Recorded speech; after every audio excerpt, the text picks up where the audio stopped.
이제 그 이슈하고 무관하지 않아요. 사실은 우리가 그 세계체가 패러다임 이야기했잖아요. 근데 마지막 패러다임으로 갈 수밖에 없었던 여러 가지 요인 중에 하나가 바로 정확히 그 문제예요. 무슨 말이냐면 성경을 번역한다는 것과 성경을 활용한다는 것이 두 개의 일로 이해하는 것 자체가 우리가 파편화된 이해를 한 거죠. 그게 이제 가까이는 서구적 분업적 사고가 갖는 분업적 사고가 강점도 있지만 약점이 있어요. 약점이 바로 통합적인 이해를 잘 하지 않는 거죠. 약간 이분법적으로 생각하면 효율을 추구하다 보니까 분업화가 되는데 사실은 분업화가 되면서 어떤 한 부분의 일을 하는 사람들이 큰 그림을 보지 못하는 그런 문제가 생긴 거죠. 자, 우리가 할 일은 성경을 번역해 주는 거고 그 다음에는 뭐 처치 플랜터가 와가지고 그걸 쓰고 그렇게 해서 분업으로 성공한 케이스도 물론 있어요. 근데 중요한 것은 뭐냐면 성경 번역보다 성경을 쓰게 하는 일꾼이 필요하다가 아니라 성경을 번역하는 사람이 번역하는 그 프로세스를 길게 하더라도 빨리 하는 게 중요한 게 아닙니까? 그 과정을 통합적으로 해내야 되는 거예요. 아까 그 존 로스 이야기를 했어요. 존 로스가 만주 땅에서 그냥 신약 성경을 번역하겠다고 했다기보다는 성경을 번역하는 과정에 의주 상인들이 참여하고 그들이 그리스도의 제자가 되는 단순히 책 한 권을 찍는 데 초점을 맞췄다기보다는 그런 그 결과를 우리가 이미 보죠. 그 사람들이 얼마나 헌신된 사람들이었는지를 우리가 보잖아요. 서상윤, 백홍준, 뭐 김진기 이런 사람들이. 그러면 이미 그 안에 단순히 이 사람이 성경을 번역한 테크니션들로 키워진 것이 아니고 그 과정에 제자가 되는 거죠. 그래서 이제 우리가 사실 그 부분을 놓친 거예요. 왜냐하면 그거는 GBT의 잘못이라고 말하기보다도 우리가 분업화에 너무 익숙해진 거죠. 현대 사회가. 그래서 그거를 통합적으로 다시 성경 번역을 하더라도 그런 통합적인 과정 속으로 들어가야 되고 그래서 현지 사람들이 아 이거는 우리의 일이다. 이거는 우리 종족의 영적인 백년 대계를 결정할 너무나 중요한 일이다. 이 일을 한국 사람이 또는 미국 사람이 왔기 때문에 그 사람을 거두는 역할이 아니고 이것은 우리가 품어야 할 일이다라는 그런 그 사명감이 없이 그냥 우리가 똑똑한 사람이 가서 책 한 권 찍어주면 그 사람들 관점에서는 이거는 저 사람들의 작품이다. 우리 게 아니게 되는 거죠. 근데 그런 일들이 사실 우리가 그걸 의도한 건 아니었지만 우리의 통합성 부재에서 오는 그런 문제가 있었고 그것이 다시 구조적으로는 이 일이 그 현지 신앙 공동체의 자발성이 중시되는 운동으로 가지 않으면 우리가 들어가서 우리가 샐러리 주고 우리 성경이 결국 그 사람들을 위한 것인데 마치 선교사를 위한 성경이 돼버리잖아요. 나는 언제까지 이걸 만들어내야 된다. 내가 돈 줄 테니까 도와달라. 이렇게 하면 성경만 나오면 되는 것은 아니라는 거죠. 사실 수평 구조로 그들이 그 일을 할 수 있도록 때로는 기다려주고 때로는 그들이 하겠다고 할 때 인파워 해주는 쪽으로 우리가 복창 터져도 우리가 하면 빨리 할 수 있을 것 같아도 그걸 기다려주는 이런 게 훨씬 더 제자도에 가까운 작품입니다. 여기에 이제 굉장히 과감하고 레디컬한 그 결정이 필요해요. 이 단계에서.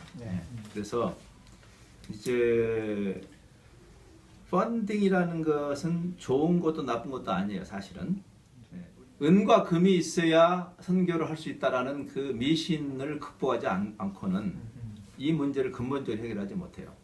그럼 뒤집어 말하면 우리가 역사적으로 상당히 많은 돈이 필요한 사역의 틀을 만든 거예요. 이미. 그러니까 이게 예수님의 비유를 치자면 지금 이제 글로벌 철치가 글로벌 미션을 하는 시대에 이 새 포도주를 담기에 부적절한 부대를 가지고 우리가 지금 그 이야기를 하는 거예요.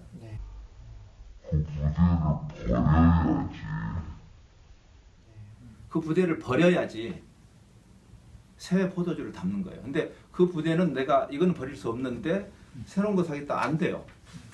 그래서 이제 이 문제 그래서 사실 또 토착 운동이 필요한 거예요. 예를 들어서 지금 우리가 그러면 서구 사람들이 한 것은 죄라는 이야기가 아니라 서구 사람들은 서구 사람들의 입장에서 할 수 있는 틀을 만든 건데 그게 서구가 가장 경제적으로 잘 사는 또 요즘 한국도 좀 잘 살잖아요. 그러다 보니 우리도 비슷하게 흉내를 내고 있는 것이고 또 그거는 토착 선교 운동은 흉내낼 수 없는 틀을 만들어 버린 거죠. 그러면 우리가 헌 부대를 과감하게 벌릴 수 있어야 되는 거죠. 사실은 WGA 산하에 자기가 거기 회원 단체가 속해 있는 그 나라에서 성경 번역을 운동을 하고 있는 그런 토착 단체들도 많이 있어요. 그 단체들은 은과 금을 가지고 하지 않죠. 그렇죠. 사도행전적 은과 금은 내게 없지만 내게 있는 것으로 내게 준다. 그게 가능해지는. 근데 우리는 그 일이 훨씬 더 많아지기를 기대합니다. 물론 하루아침에 싹 바뀌지는 않아요. 그래서 우리가 소위 펀딩을 하는 또는 펀딩에 의존하는 사역의 운동이 많은 반성이 필요해요. 그래서 그것은 100년 전에 1890년에 한국에 와서 한국의 선교사들을 컨설팅을 해줬던 존 네비우스가 했던 이야기예요. 사실 그 이야기가. 그래서 쌀 신자를 만들지 말라는 것은 뭐냐면 쌀 때문에도 와서 예수 믿으면 되지 않냐라는 말이 이게 성경적으로 맞는 말이 아니라는 거죠. 쌀 때문에 온 사람은 끝까지 쌀 때문에 와요.